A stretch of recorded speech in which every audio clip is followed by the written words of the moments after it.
Hello and welcome to Insights with Thomas Caldwell on Thursday, March the 7th, 2024. Tom, this week the Prospectors and Developers Conference has been happening in Toronto. It's also known as PDAC.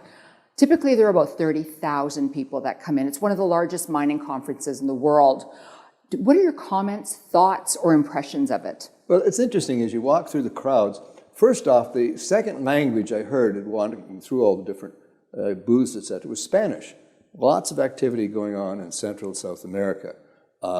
Very few Chinese this year relative to many of the other conferences. There was a lot of energy there. You know, I always enjoy it because these people promoting these companies, they're enthusiasts, they're optimists, they're entrepreneurs, and they're a little bit odd. I'm an entrepreneur, and I'm probably a little bit odd too, but they're people who are trying to do something.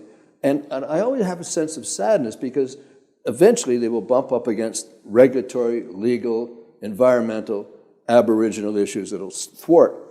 There was very little talking about Ontario. Ontario was a mining titan in terms of provinces, but lots of talk about Quebec, some of the rest of Canada, but it was everywhere else in the world. And I was also surprised that regulators, the securities regulators, that these people have to come through the regulators at some point in time, were not present, and the province of Ontario or the federal government.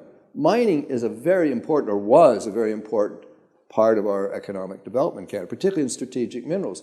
But it was always talking about places other than Ontario. They should be showing up at these things, and because eventually governments have to tune into industry, what we're strong at, what we're good at, what we make money at.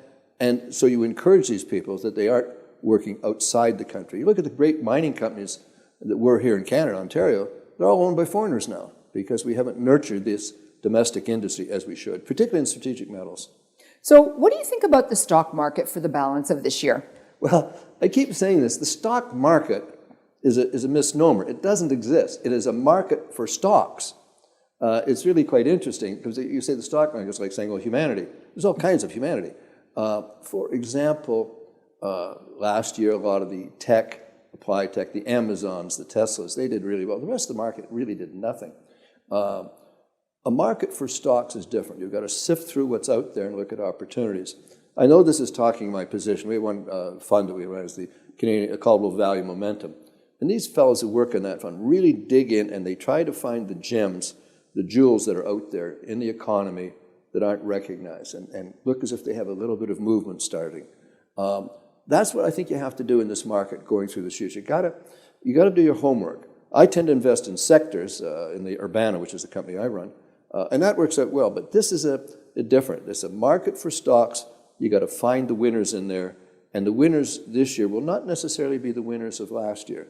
So you got to do your homework. But as I say, that's that team we have working on that fund. I'm very, very pleased with. So great opportunities this year. But the stock market, you have these people with macro comments like me. Doesn't mean anything. Where am I going to make some money? What are the stocks within that market that are going to pay me back? Well, thank you for insights, Tom. Thank you. And thank you all for watching. Bye for now.